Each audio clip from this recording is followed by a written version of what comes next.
बिस्मिल्लाहिर्रहमानिर्रहीम। अस्सलामुअलैकुम वरहमतुल्लाहि वबरकातुहू। नाज़रीन, फ़िक्र ख़बर स्टूडियो से मैं रिज़वान अहमद नदवी साहिली, मुल्की और आलमी अहम ख़बरों के साथ आज के ख़बरनामे में देखिए, यूपी पुलिस की ज़ालिमाना कार्रवाई से एक मुस्लिम गोश्त कारोबारी की मौत हो गई है। वहीं कोरोना इलाज के नाम पर क्या लूट मचा रहे हैं अस्पताल, एक बड़ी ख़बर ने जो है सवाल खड़े कर दिए हैं।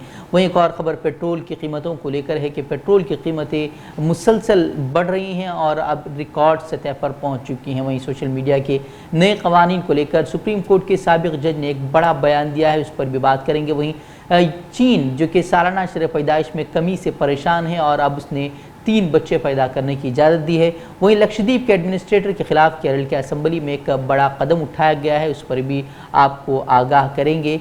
तो नाज़रीन, बढ़ते हैं ख़बरों की तरफ। ख़बरों की शुरुआत से कबल आपसे एक गुजारिश ज़रूर करेंगे कि अगर आपने हमारे चैनल को सब्सक्राइब नहीं किया है तो सब्सक्राइब ज़रूर करें, वीडियो को लाइक और शेयर करें ताकि हमारी वीडियोस जो है बर वक्त आप तक पहुंच सकें। तो नाज़रीन, बढ़ते हैं पहली खबर की तरफ। कोरोना पर काबू पाने के लिए गुज़िश्ता तकरीबन 1.5 माह से कर्नाटका में सख्त तरीन पाबंदियाँ नाफिज हैं। इंतज़ामिया की तरफ से कई इक़दाम किए जा रहे हैं, हुकूमती सतह पर इक़दाम किए जा रहे हैं जिससे कि इस वबा का ख़ात्मा हो जाए। तो वहीं आज 5 रोज़ा मुकम्मल लॉकडाउन के बाद शहर भटकल में सुबह 8 बजे से 12 बजे तक ज़रूरी अशिया की ख़रीदारी के लिए छूट दी गई थी। इन 4 घंटों में एक बड़ी तादाद लोगों की अशिया की ख़रीदारी करती नज़र आई। कोरोना के एहतियाती तदाबीर पर भी अमल दरामद के लिए असिस्टेंट कमिश्नर समेत आला अफसरान जो कि मुख्तलिफ़ इलाक़ों और मार्केटों का दौरा करते रहे और एहतियाती तदाबीर पर वो अमल कराते भी नज़र आए। वहीं एक अहम कदम अगर बात की जाए तो इंतज़ामिया की तरफ से यह कदम उठाया गया था कि जो सड़क किनारे लगने वाली दुकानें थीं उन्हें संता मार्केट मुंतकिल किया गया था ताकि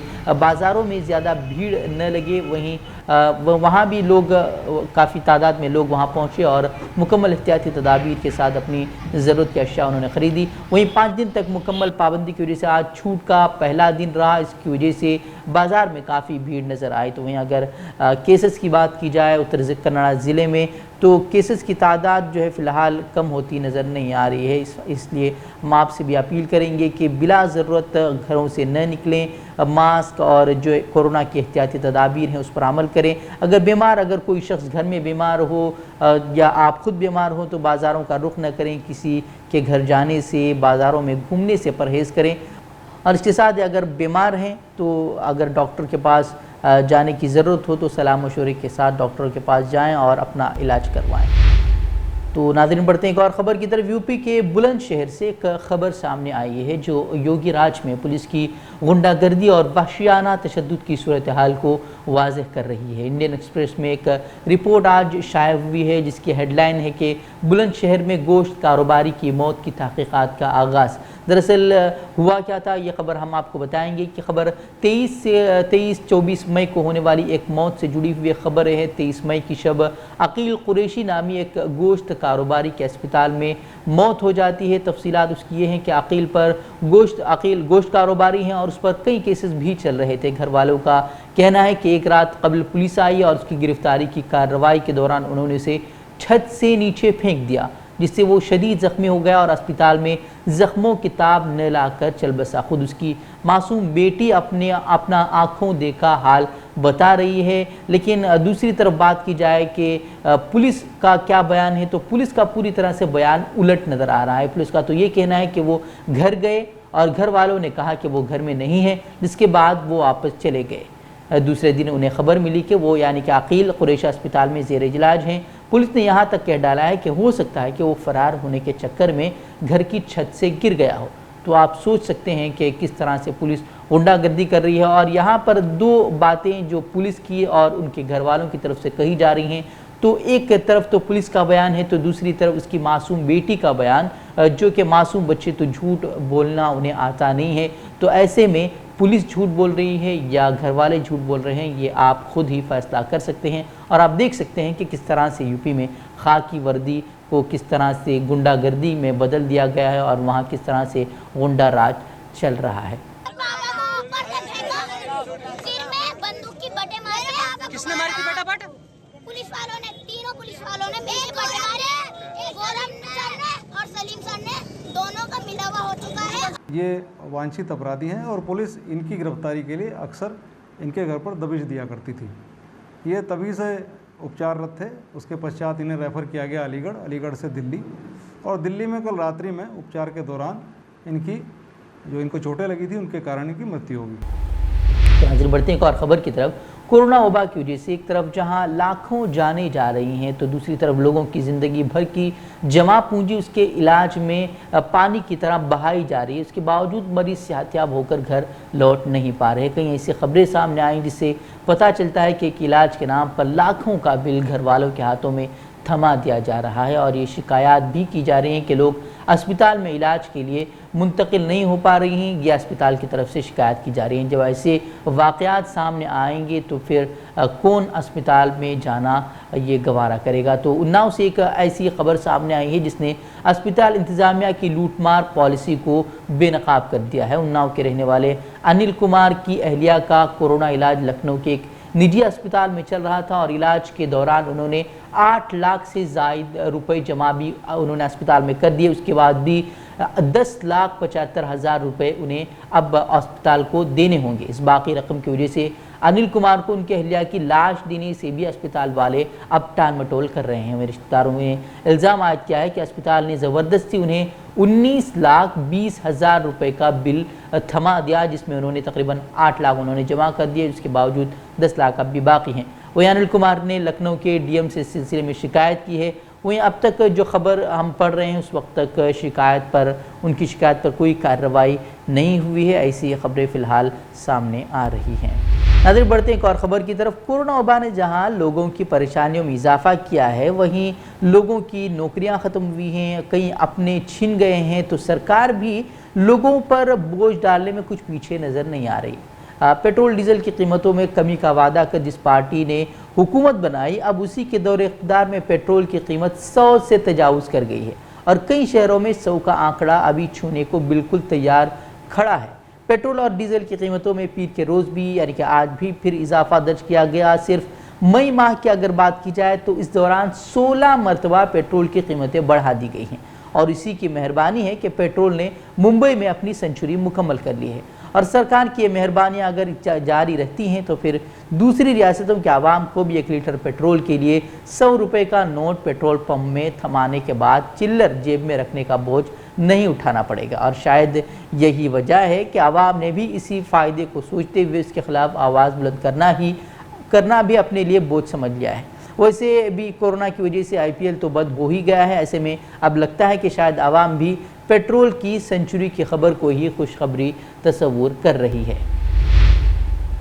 वहीं बढ़ते एक और ख़बर की तरफ। सोशल मीडिया प्लेटफॉर्म के लिए मोदी हुकूमत की जानिब से लगाए गए नए ज़वाबित वज़ा करने के बाद अपोजिशन समेत माहिरीन ये इल्ज़ाम आयद करते रहे हैं कि हुकूमत अब तनकीदों को बर्दाश्त नहीं कर रही, और बचे कुछ जो प्लेटफॉर्म हैं जिस पर हुकूमत का कंट्रोल नहीं है, अब उस पर भी शिकंजा कसने की तैयारी मुकम्मल तौर पर हो चुकी है। इसी दरमियान अब सुप्रीम कोर्ट के रिटायर्ड जज N श्री कृष्णा ने भी सोशल मीडिया के नए ज़वाबित पर तशवीश का इजहार किया है। श्री कृष्णा ने हुकूमत पर तनकीद करते हुए कहा कि हुकूमत राजदारी के बुनियादी हुकूक में दखल अंदाजी की कोशिश कर रही है। उन्होंने यहाँ तक कह डाला कि सोशल मीडिया प्लेटफॉर्म पर तनकीदों को रोकने की ये नई कवायद बताती है कि मुल्क में गैर एलानिया इमरजेंसी नाफिज हो चुकी है। जैसा कि आप सब जानते हैं कि मोदी हुकूमत की गलत पॉलिसियों और फ़िरका वाराना प्रोपेगेंडे की वजह से मुल्क पहले ही तबाही के दहाने पर खड़ा है। ऐसे में मेन स्ट्रीम मीडिया की जानिब से सहाफ़ती उसूलों को बालाए ताक रख कर हुकूमत की नाकामी को छुपाने के इस चलन के बाद से सिर्फ सोशल मीडिया प्लेटफॉर्म ही हुकूमत की नाकामियों को उजागर करने और हुकूमत की जायज़ तनकीद का एक ही वाहिद सहारा रह गया है। लेकिन मोदी हुकूमत अपना प्रोपेगेंडा IT सेल के साथ भी उसका मुकाबला नहीं कर पा रही। तो ऐसे में अब ये रास्ता इख्तियार कर लिया गया है कि सोशल मीडिया प्लेटफॉर्म के ज़रिए के लिए एक ऐसे उसूल वज़ा कर दिए जाएँ जिससे इजहार राय पर कदगन लगा दी जाए, और जिसकी चाहे निगरानी की जाए, और जिसे चाहे गद्दार वतन करार दिया जाए, और मुल्की सालमियत का हवाला देते हुए उन्हें जेलों में ठोंस दिया जाए। और हालिया अरसे में अगर हम देख ही रहे हैं कि किस तरह से इंसान की आज़ादी आहिस्ता आहिस्ता से छीनी जा रही है। शुरुआत मुसलमानों पर ज़ालिमाना क़वानीन के ज़रिए से हुई, और उस पर आवाज़ उठाने वाले कई मुसलमानों को गद्दार वतन قرار دے کر انہیں جیلوں میں ٹھونس دیا گیا۔ سماجی کارکنان آج بھی کئی سارے جیلوں میں بند ہیں، تو دوسری طرف حکومت کے RSS نواز اور جمہوریت کو کمزور کرنے والی پالیسیوں پر آواز بلند کرنے والوں کو بھی ملک مخالف قرار دیا جا رہا ہے، یہاں تک کہ اب کسان بھی حکومت کی آنکھوں میں کھٹکنے لگے ہیں۔ اب آگے اور کیا کیا ہونے والا ہے یہ تو آنے والا وقت ہی بتائے گا۔ کورونا مہاماری کے دوران عوام کی مشکلات حل کرنے کے بجائے 20,000 کروڑ کی مالیت سے بننے والے سینٹرل وسٹا پروجیکٹ کو لے کر ملک بھر میں سیاسی جماعتوں کی جانب سے تنقیدیں ہو رہی ہیں، لیکن دہلی میں اس لاک ڈاؤن کے دوران بھی سینٹرل وسٹا پروجیکٹ کا تعمیری کام جو ہے وہ جاری ہے۔ اس کام پر روک لگانے کے لیے داخلہ عرضی کو آج دہلی ہائی کورٹ نے خارج کر دیا ہے۔ تعمیراتی کام روکنے سے انکار کرتے ہوئے عدالت نے درخواست گزار پر 1 لاکھ کا جرمانہ بھی عائد کیا ہے اور کہا کہ یہ اپیل درخواست گزار نے کسی کی ایما پر کی ہے اور یہ حقیقی نہیں ہے۔ وہیں دہلی ہائی کورٹ نے آج کہا کہ یہ ایک ضروری قومی منصوبہ ہے۔ عدالت نے آج صبح سماعت کے دوران کہا کہ تعمیراتی کام معطل کرنے کا سوال ہی پیدا نہیں ہوتا کیونکہ مزدور اس جگہ پر موجود ہیں۔ شاہپور جی پلونجی گروپ کو دیے گئے معاہدے کے مطابق نومبر تک اس تعمیر کو مکمل کرنا ہے، لہذا اسے جاری رکھنے کی اجازت دی جانی چاہیے۔ بتا دیں کہ سینٹرل وسٹا پروجیکٹ کو ضروری خدمات کے دائرے میں لا کر اس کا کام زور و شور سے جاری ہے، جس کو لے کر اپوزیشن رہنماؤں نے شدید ناراضگی کا بھی اظہار کیا ہے۔ لکشدیپ کے ایڈمنسٹریٹر پرفل کھوڑا پٹیل کے متعارف کردہ متنازع اور فرقواریت پر مبنی قوانین کا مسئلہ پورے ہفتے ملک میں موضوع بحث بنا رہا اور ان قوانین کو غیر جمہوری قرار دیا جا رہا ہے۔ وہیں کیرل کے قانون ساز اسمبلی نے لکشدیپ کے منتظم کو واپس بلانے اور لکشدیپ معاملے میں مرکز کی مداخلت کے حصول کے لیے متفقہ طور پر ایک قرارداد آج منظور کر لی ہے۔ قرارداد میں جزیرے کے لوگوں کی زندگیوں اور روزمرہ کے تحفظ کے لیے مرکز کی فوری مداخلت کا بھی مطالبہ کیا گیا ہے۔ اس میں لکشدیپ ایڈمنسٹریٹر کو واپس بلانے اور متنازع اصلاحات کو واپس لینے کا بھی مطالبہ ہے۔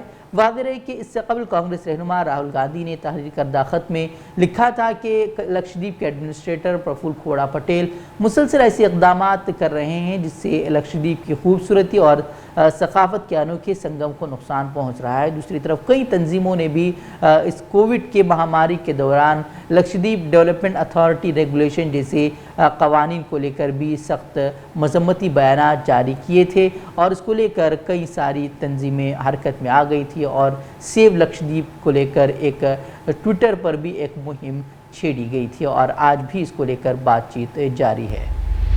تو ناظرین اب بڑھیں گے عالمی خبروں کی طرف۔ کوئی اہم خبریں ہیں جو آپ کے سامنے بیان کی جائیں گی تو ضرور سے سنیے گا، آخر تک ہمارے ساتھ بنے رہیے گا۔ تو شرح پیدائش میں کمی کے بعد چین نے ملک میں چند سالوں سے نافذ صرف 2 بچوں کی پالیسی کا اب خاتمہ کر دیا ہے۔ 10 سال بعد ہونے والی مردم شماری کے بعد 2 بچوں کی پالیسی کا خاتمہ کرتے ہوئے جوڑوں کو 3 بچوں کی پیدائش کی اب اجازت دے دی گئی ہے۔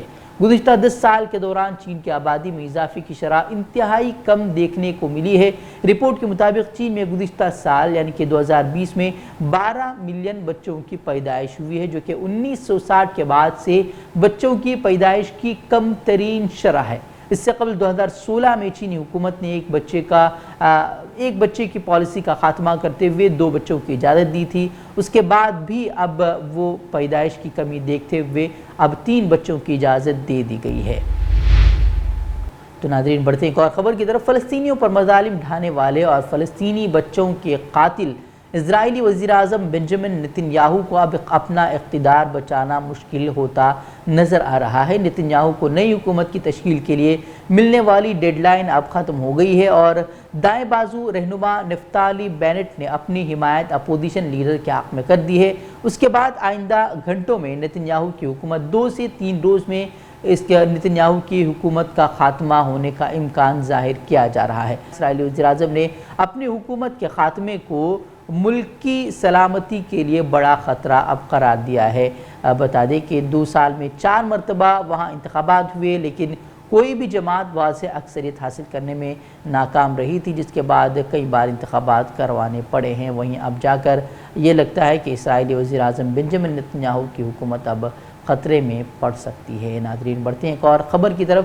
نائجیریا میں ایک بورڈنگ اسکول میں داخل ہو کر مسلح افراد نے اندھادھند فائرنگ کر دی ہے، جس کے نتیجے میں ایک شخص ہلاک اور ایک زخمی ہو گیا ہے، جبکہ حملہ آور 100 سے زائد بچوں کو اغوا کر کے لے گئے ہیں۔ تاحال اغوا ہونے والے بچوں کی تعداد نہیں بتائی گئی ہے۔ اس حوالے سے نائجیریا کی وزارت داخلہ کی جانب سے جاری بیان میں کہا گیا ہے کہ اسکول میں حملے کے وقت 200 بچے وہاں پڑھ رہے تھے۔ اغوا ہونے والے بچوں کی تفصیلات فی الحال جمع کی جا رہی ہیں، ایسے بیانات سامنے آ رہے ہیں۔ بتا دیں کہ نائجیریا میں اس طرح کے حملے ہوتے رہتے ہیں۔ اگر ماضی میں دیکھا جائے تو کئی بوکو حرام کی جانب سے اس طرح کے حملے کیے جانے کی باتیں سامنے آتی رہتی ہیں، اور کئی 100 بچے اغوا کر لیے جاتے ہیں اور اس کے بعد کئی سالوں بعد انہیں رہا کر دیا جاتا ہے، یا کئی بچے آج بھی ایسے ہیں جن کی شناخت ابھی تک نہیں ملی ہے اور اب تک نہیں پتہ چلا ہے کہ وہ کہاں چلے گئے۔ تو ناظرین خبروں میں آج اتنا ہی، کل پھر ہوگی ملاقات مزید اہم خبروں کے ساتھ، تب تک کے لیے ہمیں اجازت دیں۔ السلام علیکم ورحمۃ اللہ وبرکاتہ۔